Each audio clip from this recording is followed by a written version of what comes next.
Please welcome U.S. Department of Veteran Affairs, Undersecretary for Health, Dr. Sharif El-Nahal.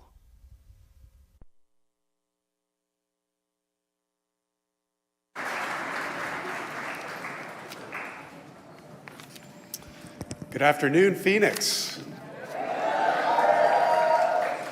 It is so great to be here with you today and the Vice President to talk about the Biden-Harris administration's commitment to ensuring access to quality reproductive health care for all, including the brave women who served our country in uniform.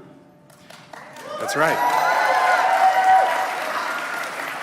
At VA, we have one mission: to fulfill President Lincoln's promise to care for those who have served in our nation's military and for their families, caregivers, and survivors.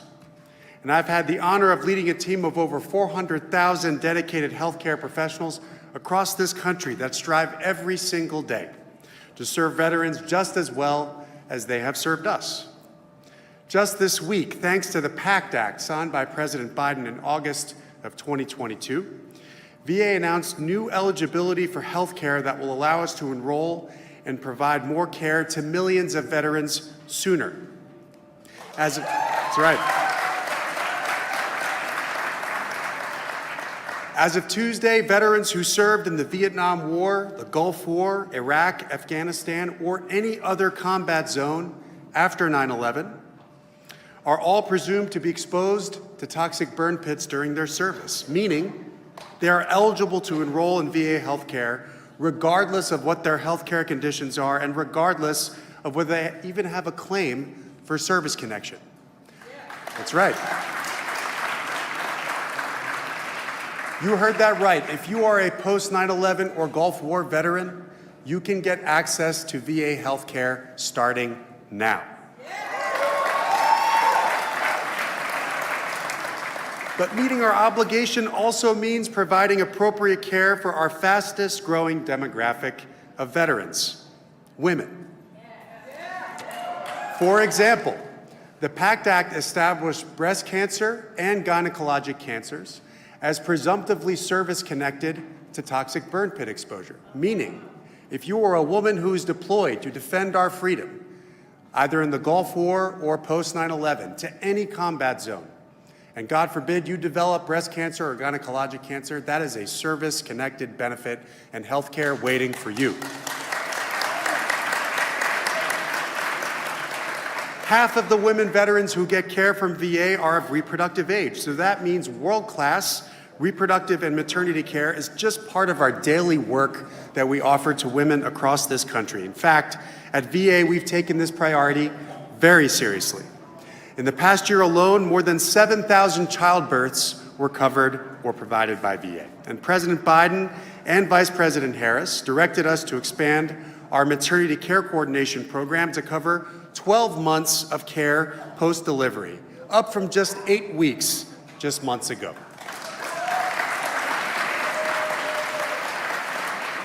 These coordinators help veterans navigate health care inside and outside of the VA and connect veterans with care after childbirth, ensure access to follow-up screenings, and more. This means that veterans will have the full support and the resources they need from VA, regardless of where they give birth. Knowing that maternal morbidity and mortality risk can last up to a year after birth, this is needed care for veterans.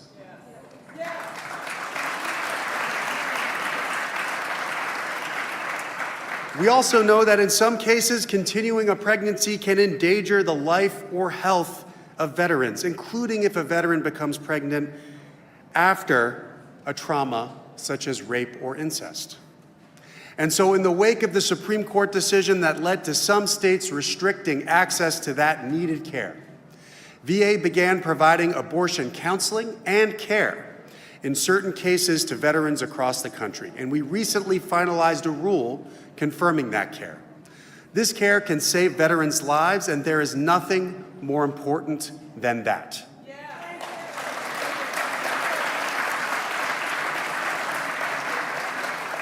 I thank Vice President Harris for the honor of joining her today to see her leadership on this issue in action. Her support for veterans is palpable and it matters. God bless all of you, our troops, our veterans and their families, caregivers, and survivors. Thank you so much.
Please welcome Mayor Kate Gallego.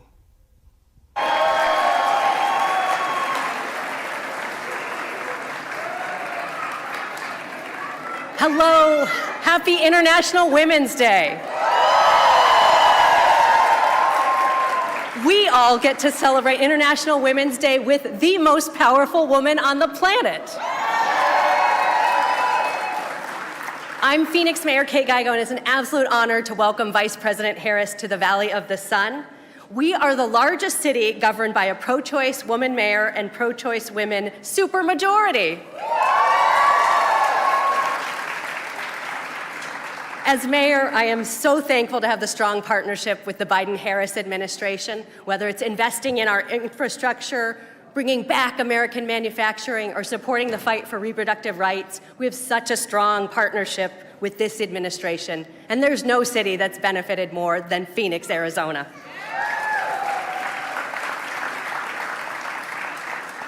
Phoenix is proud to be a pro-choice city. When the Supreme Court rolled back the clock by 50 years, overturning Roe versus Wade, the Phoenix City Council took action. We completely deprioritized police enforcement of archaic abortion laws, laws that harm women who don't have the means to safely seek an abortion, laws that take aim at medical professionals for providing care, laws that simply do not belong on the books. Arizonans have the chance to make their voices heard this year by voting whether to enshrine abortion as a right in our state constitution. This could not be more important.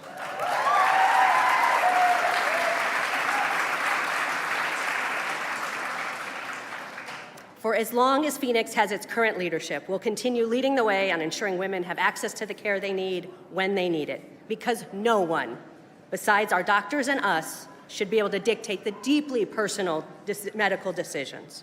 We are so fortunate to have a president and vice president who understand that and who are right there with us.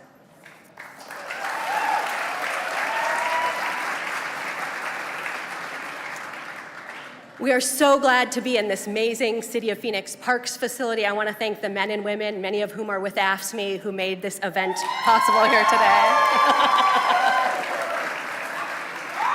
Team Phoenix has gone above and beyond to plan this event and to welcome you all. Thank you to our amazing team at the City of Phoenix. In a few moments, you'll get to see my great predecessor as mayor, Congressman Greg Stanton. And I just wanted to... So much of what we're doing here today and building on, he delivered, and he continues to fight for Phoenix. But in case you want to bring it up, today is his birthday. Awesome. So thank you all for bringing an amazing welcome to our Vice President, and thank you for being here with us today.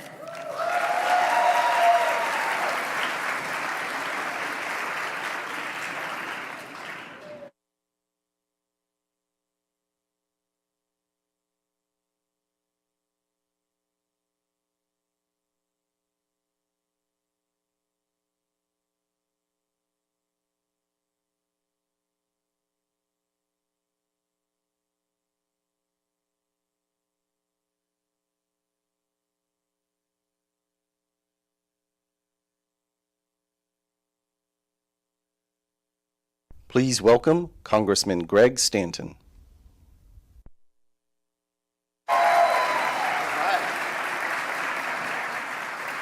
Good afternoon.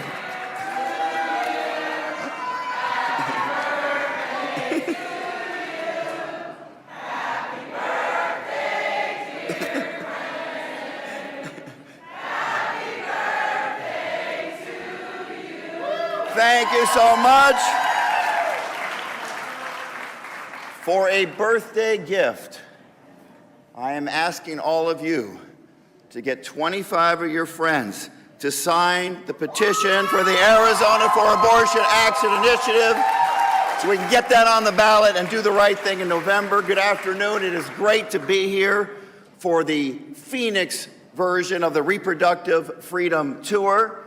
This is not a political event, but Arizona is the most important state in 2024. And it was great to see and just hear from my good friend, the mayor of this great city, Mayor Gallego. Phoenix is so lucky to have an awesome mom in the mayor's office who's been a real fighter for women on everything from equal pay to reproductive rights.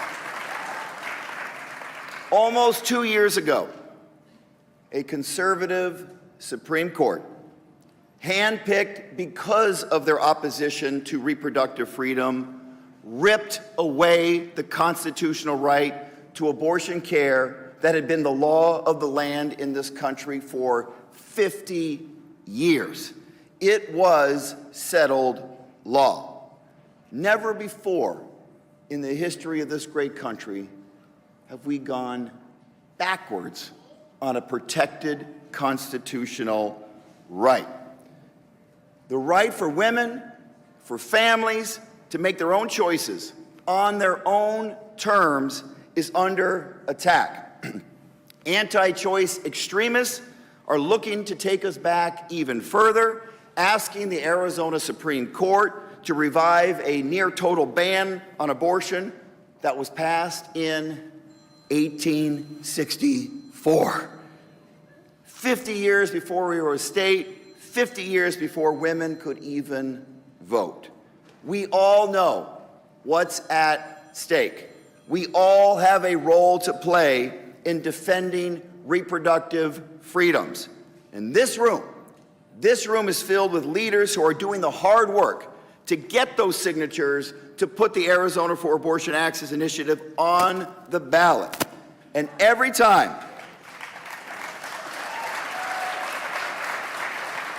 around this country, every time restoring abortion rights has been on a ballot since Roe was overturned. It has won, and we will win big in Arizona in November.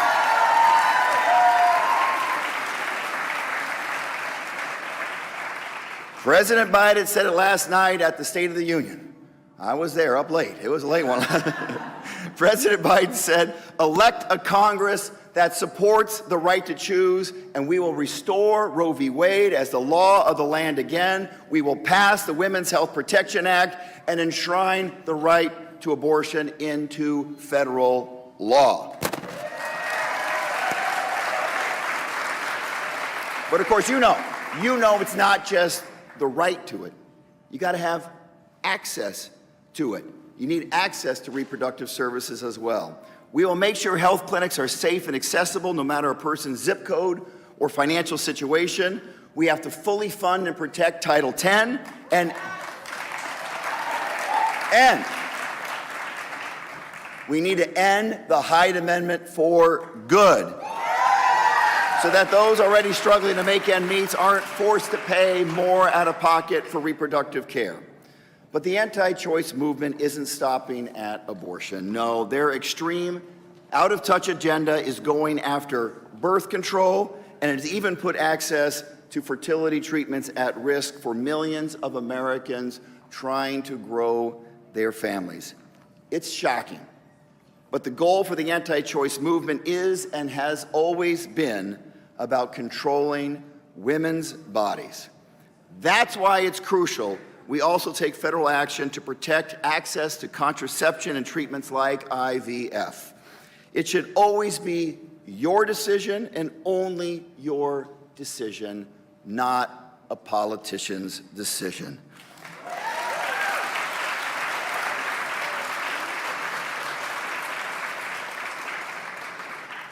HHS Secretary Javier Becerra is here. We flew back from Washington to here together. I want to say something to the good secretary. He is doing everything in his power to protect and expand Americans' access to quality health care, and he's doing great work to cut pharmaceutical drug prices in the United States.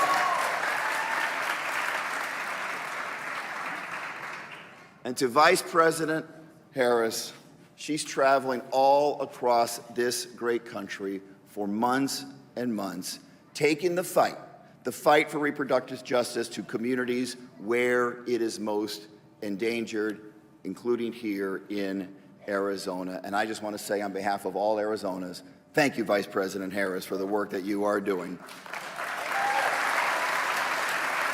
And thank each and every one of you for being here. We won't stop. We can't stop fighting. The fight goes on. Thank you very much. Thanks for being here.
Please welcome U.S. Department of Health and Human Services Secretary Javier Becerra.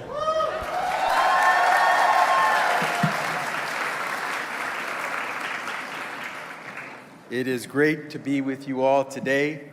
Thank you for taking the time to be with us on a very important day. I want to recognize the Vice President of the United States, Kamala Harris, for making another stop throughout America. Your awesome Mayor, Kate Gallego. Mayor, where are you? Are you still here? She has been fantastic as a leader of a great city that you all keep growing. And you're doing well. And you're doing well. And you've got the kind of sunshine we Californians like.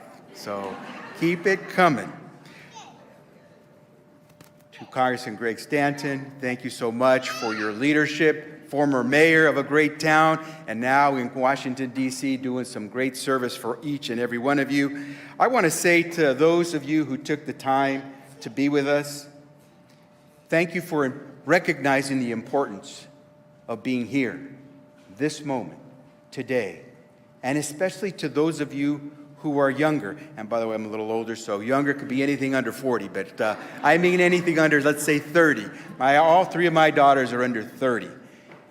Anytime I see someone who's that age, I want to hug them because they are so important to the future of this country. So thank you to those of you who are going to take over the reins really soon. Thank you for being here.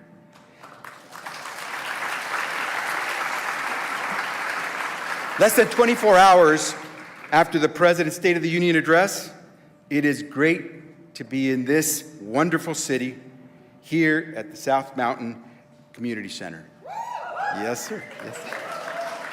Very good. I'm proud to join Vice President Biden here for this special occasion to once again say, happy birthday, Congressman Stanton. We all got to say that periodically, right? Pretty soon he's not going to want to have anyone know that it's his birthday, so may as well say it while we can. And actually, I think we all understand why we're really here. We're here because, at least I know Vice President Harris and I are here because you came and you are here. We are here and we care because you care. We will fight because we know you will fight. And this is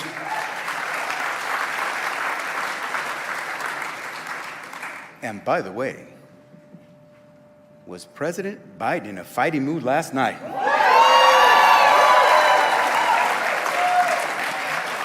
We are in this together. We are in this together, protecting your access to medication abortion, all the way to the Supreme Court. We are here together, protecting your right to contraception care. We are here together, protecting your right to privacy, whether you are a patient or a provider. We are here together, protecting your right to emergency care. Because regardless of why you found yourself in an emergency, when you get to that hospital ER room, you're entitled to the care that keeps you stable and alive, including abortion care.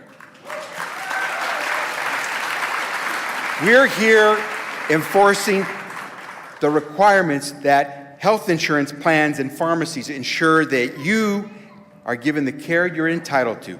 And that includes contraception care with zero out-of-pocket costs to you, and we're going to make sure we enforce that right that you have. We're going to be sure to work with you, to inform you that you have rights. Regardless of what state you're in this country, you have rights.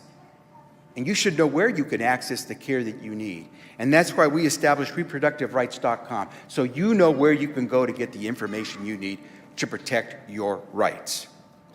We do all of this because we know that, well, women and doctors are facing risks and threats to their life, to their well-being. We know that a 10-year-old rape victim must leave her home and her state to receive the abortion care she needs. We know that there are tens of thousands of women and girls who are raped and become pregnant, who live in states that will deny them the abortion care they need. We know that there are doctors like Carolina Reyes, my wife, who is a high-risk OBGYN, that before she can dispense her medical opinion, today she wonders if she has to consult legal opinion about the care that she will deliver. We're here because we know that there are medical students who are choosing not to establish their practices in states, sometimes their home state, that attack reproductive rights and health, leaving women in those states with even less care than they have today. And we do this because our daughters, my 3 daughters, today have fewer rights than their mothers. Poet Robert Frost once said, "How many things have to happen to you before something finally occurs to you?" The eyes of the nation are on Arizona. What more must happen to us here and throughout America before it occurs to us that we have the power to stop this madness, that we have the power to restore those rights to my 3 daughters, your daughters, to all of our daughters? What more do we need to have happen to us before we recognize that the right to health care is not something a politician can take from us, because we know what's best for our bodies, we know what decisions to make, because we will consult with the physician, our clergy, whomever we wish to help us make decisions. But that right belongs to us. So we're not waiting. President Biden, Vice President Harris, we at the Department of Health and Human Services, we're not waiting.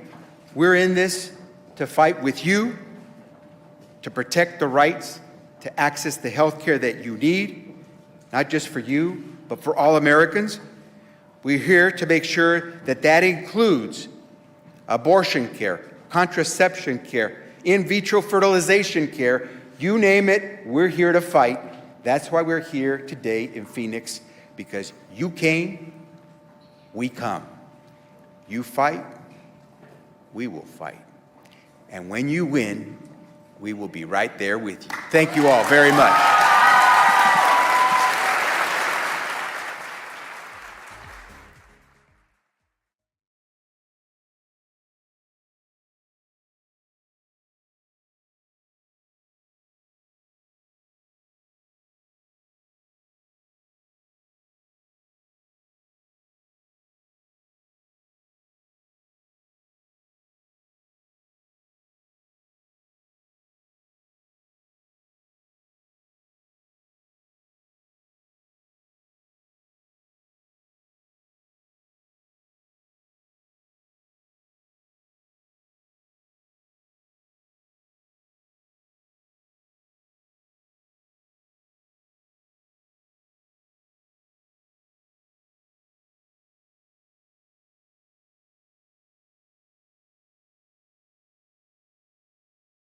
Is.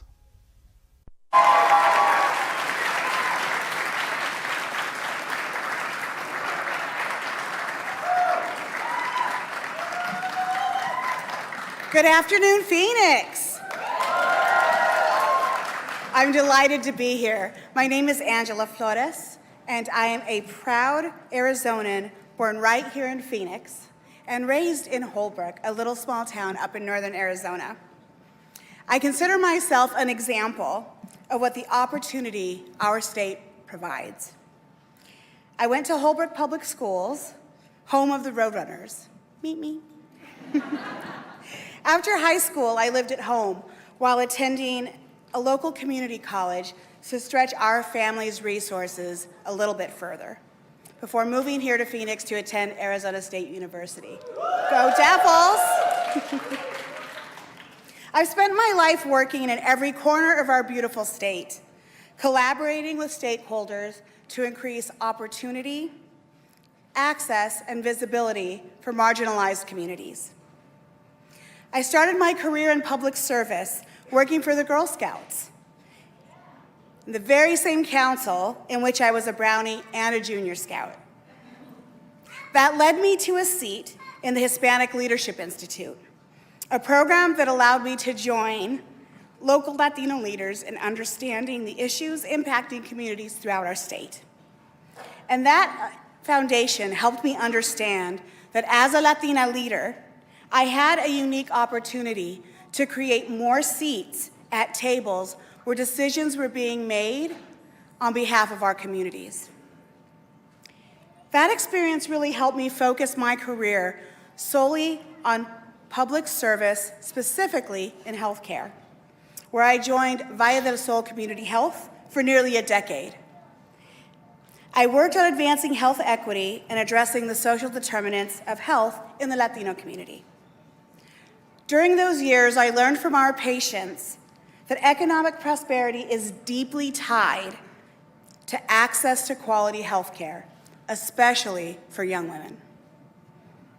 And that's led me to where I am today, the new, just 1 month in, President and CEO of Planned Parenthood Arizona.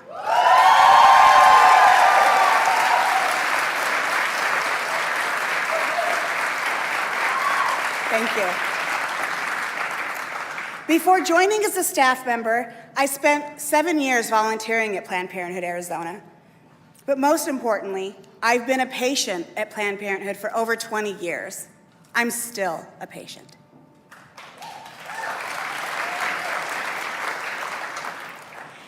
What I've learned from my time as a patient and volunteer is something that you here already know.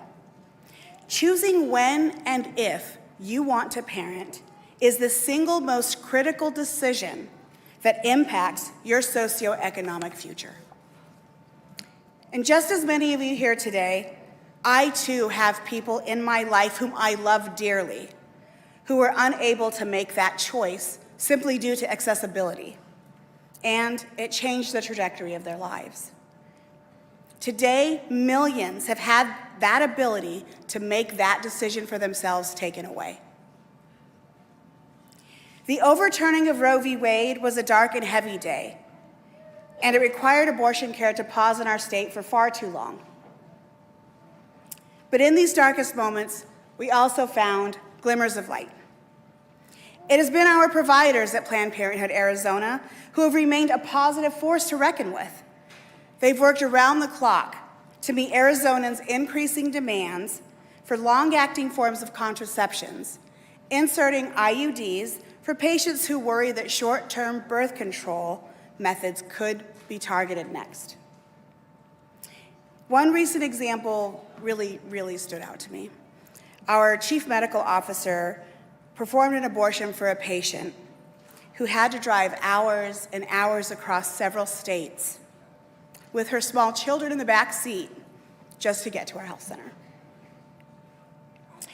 Arizonans know it is well past time to protect access to abortion in our state. I see it every day in the high fives from strangers, in the yard signs across town, and in really the widespread community support for our abortion patients and providers. We are in a critical moment for reproductive freedom in Arizona. We are currently awaiting a decision from the Arizona Supreme Court. That decision will determine whether or not a cruel, near-total ban on abortion can be enforced in our state. But we all know that pre-statehood laws should not be dictating our reproductive freedom and how we live our lives today.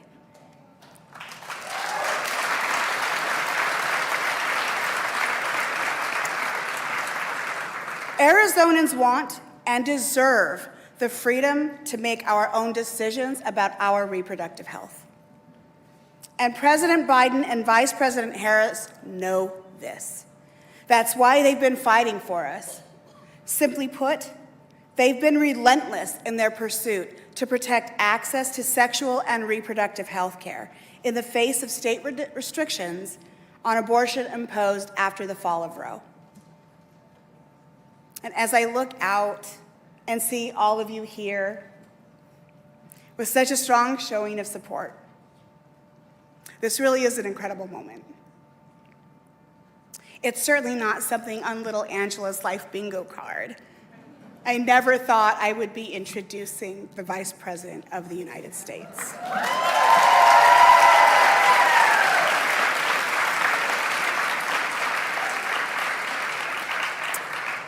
But to do so in my home state, a state I've never left, and a state I deeply love, at this moment, and with this Vice President, it is an honor and privilege to introduce a longtime champion in the fight for reproductive freedom. Someone who has fought for women across America as a district attorney, attorney general, senator, and now the first woman in history to be elected Vice President of the United States.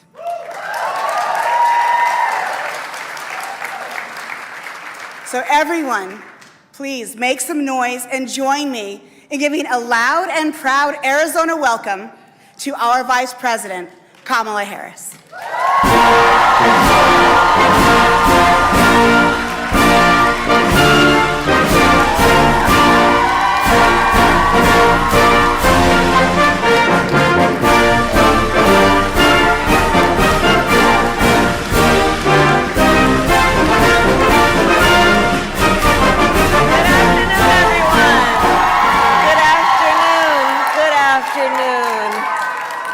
Good to be back in Arizona.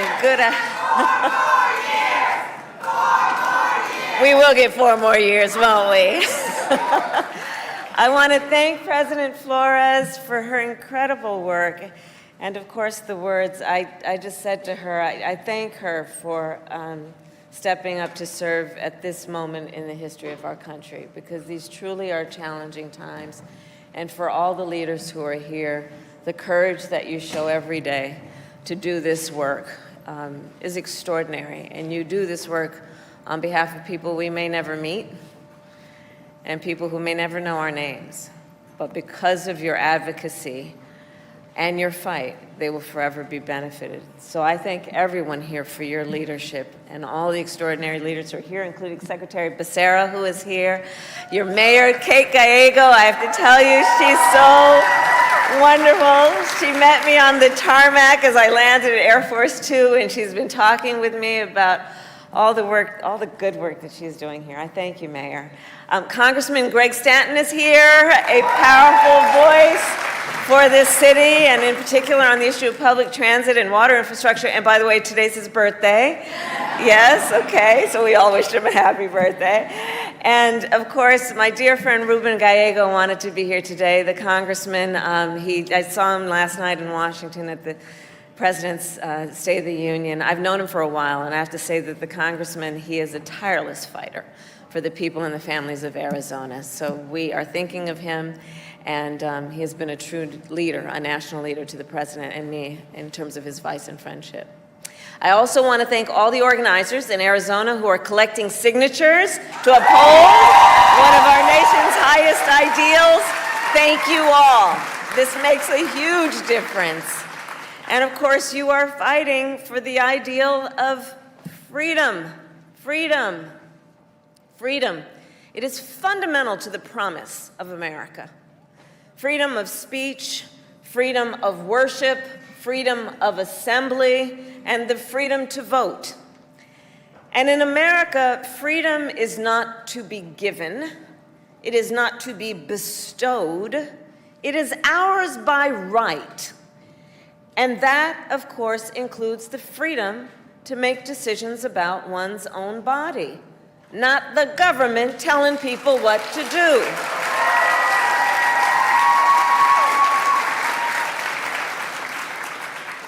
So 51 years ago, in the case of Roe v. Wade, the United States Supreme Court recognized the fundamental constitutional right to reproductive freedom. However, almost 2 years ago, the highest court in our land, the Court of Thurgood and RBG, took a constitutional right that had been recognized from the people of America, from the women of America, And now we must speak of Roe in the past tense.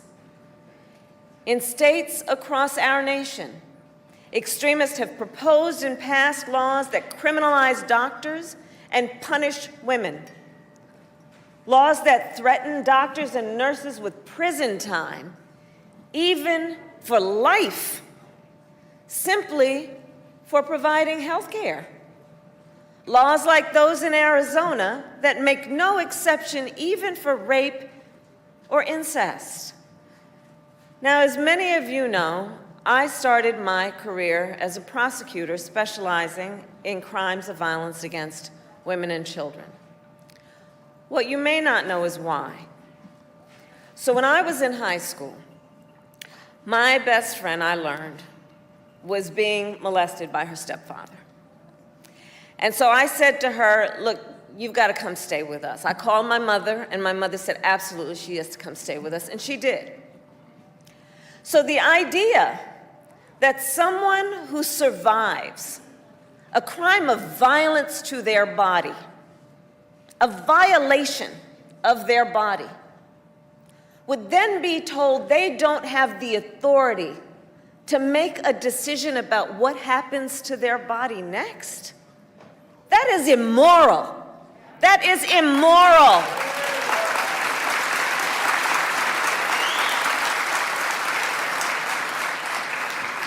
And today, of course, in some states, extremists even attack the freedom to use IVF treatment. Women and couples denied the ability to fulfill their dream of having a child. And please let us consider the irony.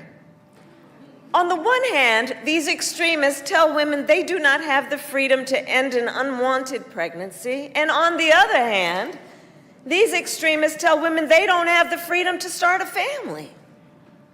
Let us all agree, one does not have to abandon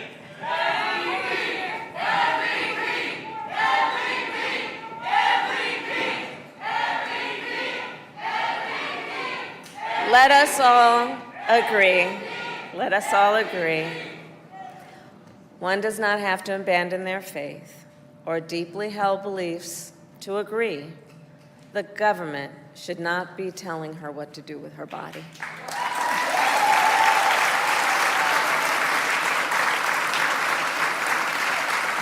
And this is, in fact, a healthcare crisis. There is nothing hypothetical about this moment. Today in America, 1 in 3 women of reproductive age live in a state with an abortion ban. 1 in 3 women of reproductive age. And that number is even higher for Latinas. 40% of Latinas live in a state where abortion is banned, including right here in Arizona, where extremist legislators passed an abortion ban with no exception for rape or incest. And right now, other extremists, as you have heard and know, are in court trying to bring back a law from 1864 that would completely ban abortion in Arizona. 1864. Understand, 1864, before women had the right to vote, before women could own property, before Arizona was even admitted as a state. Look, these extremists, they're trying to take women back to the 1800s, but we're not going to let them. We're not going to let them. We are not going to let them. And let us understand the impact of laws like these, since Roe was overturned, have created a horrific reality that women in our country are facing every single day. It is not without harm to real people that this has happened. You know, I've met women who had miscarriages in toilets because they were refused care. I met a woman who went to the emergency room during a miscarriage and was turned away repeatedly because the doctors there were afraid they might be put in jail for giving her care. And it was only when she developed sepsis that they administered care. And consider that the majority of women in America are mothers who have abortions. The majority are mothers. So if she lives in a state with an abortion ban and needs to travel to receive care, God help her if she does not have paid leave or affordable child care, or the savings necessary to buy a bus, train, or plane ticket to get where she can receive support and help. And by the way, these extremists say they're motivated by the health and well-being of women and children, while they are silent on the issue of maternal mortality.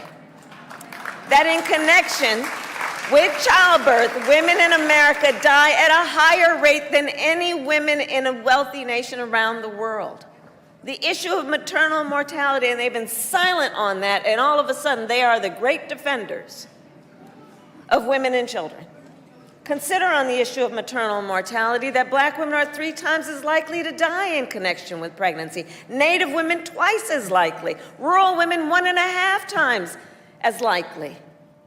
And the top 10 states with the highest rates of maternal mortality all have abortion bans, including Arizona. The hypocrisy abounds.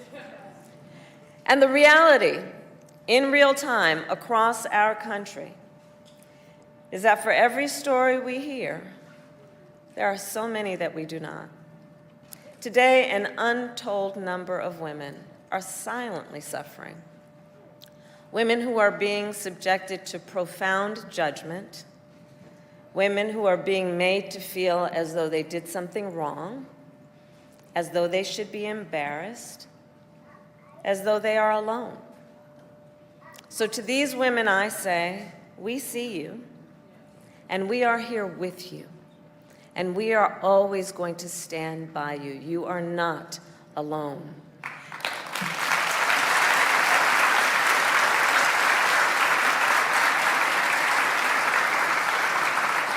And in this health care crisis, then, please do understand who is to blame.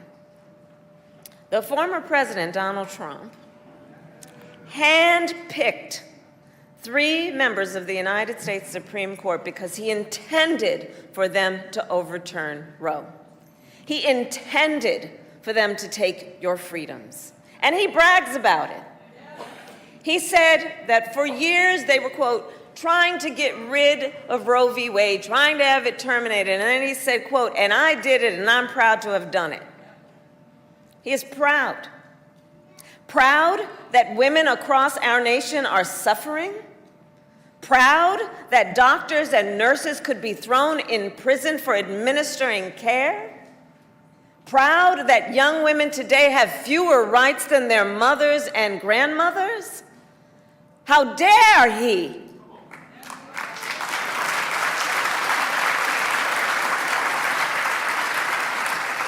So let us understand, the former president is the architect of this healthcare crisis. And the extremists are not done.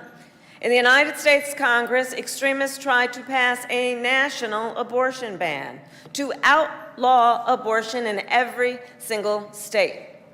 But what they need to know is that if Congress passes a national abortion ban, President Joe Biden will veto it.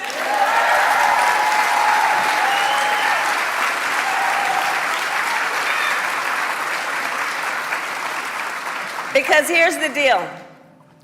We trust women. We trust women to know what is in their own best interest. And women trust us to fight to protect their most fundamental freedoms. And it's going to take all of us. It is going to take all of us.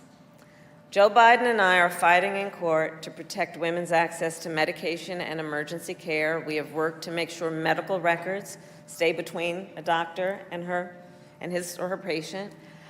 We have protected the right of women to travel between states for abortion care, and we are fighting for access to free contraception. But here's the bottom line. As President Biden made clear last night in the State of the Union, to truly protect reproductive freedoms, we must restore the protections of Roe. What the United States Supreme Court took, Congress can put back in place. So we must have a majority of members in Congress who simply agree, regardless of their personal beliefs for themselves or their family, who just simply agree that the government should not be making these personal decisions for other people. That's the bottom line. And when Congress passes a law that restores reproductive freedoms and the reproductive freedoms of Roe, Joe Biden will sign it into law.